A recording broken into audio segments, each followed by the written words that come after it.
Hi, ಎಲ್ಲರಿಗೂ ನಮಸ್ಕಾರ. Welcome to my YouTube channel. ನಾನೀಗ ನನ್ನ ತವರು ಮನೆಯಲ್ಲಿದ್ದೇನೆ. ತವರು ಮನೆಯಲ್ಲಿ ಅಜ್ಜಿಯ ಶ್ರಾದ್ದ ಇದ್ದುದರಿಂದ ನಾವು ಊರಿಗೆ ಬಂದಿದ್ದೆವು. ನಮ್ಮ ಗ್ರಾಮ ದೇವಸ್ಥಾನದಲ್ಲಿ ಜಾತ್ರೆ ಕೂಡ ನಡೀತಾ ಇತ್ತು. ಹಾಗೆ ಎಲ್ಲ ಕಾರ್ಯಕ್ರಮಗಳಲ್ಲಿ ಭಾಗಿಯಾಗುವ ಸಲುವಾಗಿ ನಾವು ಊರಿಗೆ ಬಂದಿದ್ದೆವು. ನಾನು ಬಹಳ ವರ್ಷಗಳ ನಂತರ ದೈವ ನರ್ತನವನ್ನು ನೋಡಿದೆ. ಅದರ ವಿಡಿಯೋವನ್ನು ನಾನು ಈಗಾಗಲೇ ಚಾನಲಲ್ಲಿ ಹಾಕಿದ್ದೇನೆ, ನೀವು ನೋಡಿಕೊಳ್ಳಬಹುದು. ಊರಿಗೆ ಹೋದರೆ ಏನೋ ಒಂದು ಖುಷಿ, ಅಲ್ಲಿಂದ ಹೊರಡಲು ಮನಸ್ಸೇ ಆಗುವುದಿಲ್ಲ.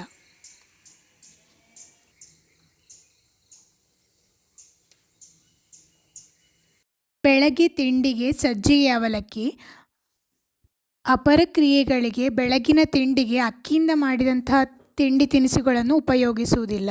ಹಾಗಾಗಿ ಸಾಮಾನ್ಯವಾಗಿ ಸಜ್ಜಿಗೆ ಅವಲಕ್ಕಿ ಈ ರೀತಿಯ ತಿಂಡಿಗಳನ್ನು ಮಾಡ್ತಾರೆ.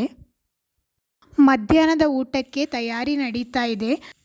ಹಾಗೆ ಹೊರಗೆ ಬಂದು ನೋಡಿದಾಗ ಅಂಗಳದಲ್ಲಿ ನವಿಲು ಹೋಗ್ತಾ ಇತ್ತು. ಇತ್ತೀಚೆಗೆ ನವಿಲುಗಳ ಸಂಖ್ಯೆ ಜಾಸ್ತಿಯಾಗಿದೆ ಅಂತ ಹೇಳ್ಬೋದು. ಅಂಗಳದಲ್ಲಿ, ತೋಟದಲ್ಲಿ ಎಲ್ಲ ನವಿಲುಗಳು ಕಾಣಸಿಗುತ್ತವೆ. ಶ್ರಾದ್ದಕ್ಕೆ 3 ಬಗೆಯ ಪಲ್ಯಗಳನ್ನು ಮಾಡ್ತಾರೆ. ಇಲ್ಲಿ ಇವತ್ತು ಗುಜ್ಜೆ ಪಲ್ಯ ಅಂದರೆ ಎಳೆ ಹಲಸಿನ ಪಲ್ಯ ಮಾಡಿದ್ದಾರೆ. ಶ್ರಾದ್ದಕ್ಕೆ ವಡೆ ಸುಟ್ಟವು ಕೂಡ ಮಾಡಲೇಬೇಕು. ಅಡುಗೆ ಭಟ್ರು ಚಟ್ಟಂಬಡೆ ಮಾಡ್ತಾ ಇದ್ದಾರೆ.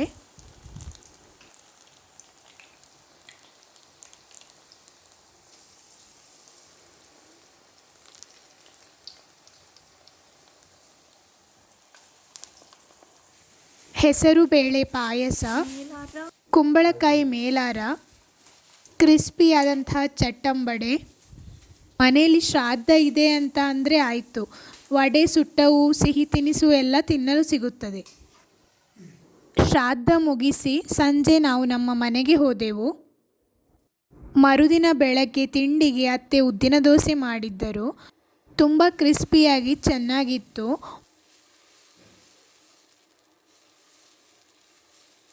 ನಮಗಿಬ್ಬರಿಗೂ ಅತ್ತೆ ಮಾಡಿದ ಉದ್ದಿನ ದೋಸೆ ಅಂದರೆ ತುಂಬಾ ಇಷ್ಟ. ಮಸಾಲೆ ದೋಸೆ ಅಂದರೆ ಯಾರಿಗೆ ಇಷ್ಟ ಇಲ್ಲ ಹೇಳಿ. ಮಸಾಲೆ ದೋಸೆ ಇಷ್ಟಪಡುವವರು ಕಮೆಂಟ್ ಮಾಡಿ ಆಯಿತಾ. ನಾವಿವತ್ತು ಉದ್ದಿನ ದೋಸೆಗೆ ಆಲೂಗಡ್ಡೆ ಬಾಜಿ ಮಾಡಲಿಲ್ಲ, ಬೆಳ್ಳುಳ್ಳಿ ಚಟ್ನಿ ಹಾಗೂ ರವೆ ಮಾಡಿದ್ದೆವು. ನೀವು ಉದ್ದಿನ ದೋಸೆಗೆ ಯಾವ ರೀತಿಯ ಚಟ್ನಿಯನ್ನು ಮಾಡ್ತೀರಾ ಅಂತ ನನಗೂ ತಿಳಿಸಿ, ನಾನು ಟ್ರೈ ಮಾಡ್ತೇನೆ.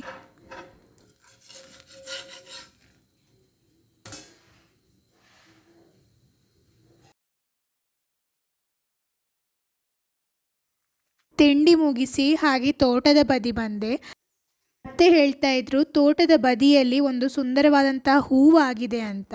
ನಾನು ಈ ಹೂವನ್ನು ಮೊದಲ ಬಾರಿ ನೋಡುವಂಥದ್ದು.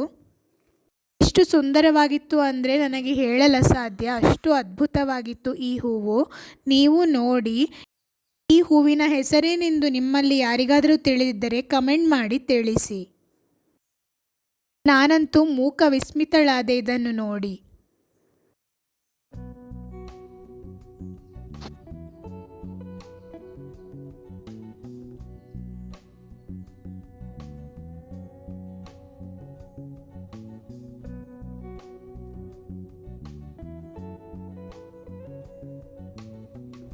ನಮ್ಮ ಗ್ರಾಮ ದೇವಸ್ಥಾನದಲ್ಲಿ ಜಾತ್ರೆ ನಡೀತಾ ಇದ್ದುದರಿಂದ ನಾವು ಮಧ್ಯಾಹ್ನ ದೇವಸ್ಥಾನಕ್ಕೆ ಹೋಗಿದ್ದೆವು.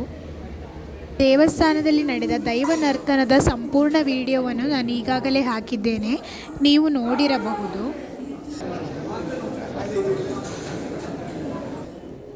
ಇದಾಗಿತ್ತು ಊರಲ್ಲಿ ನನ್ನ ದಿನ.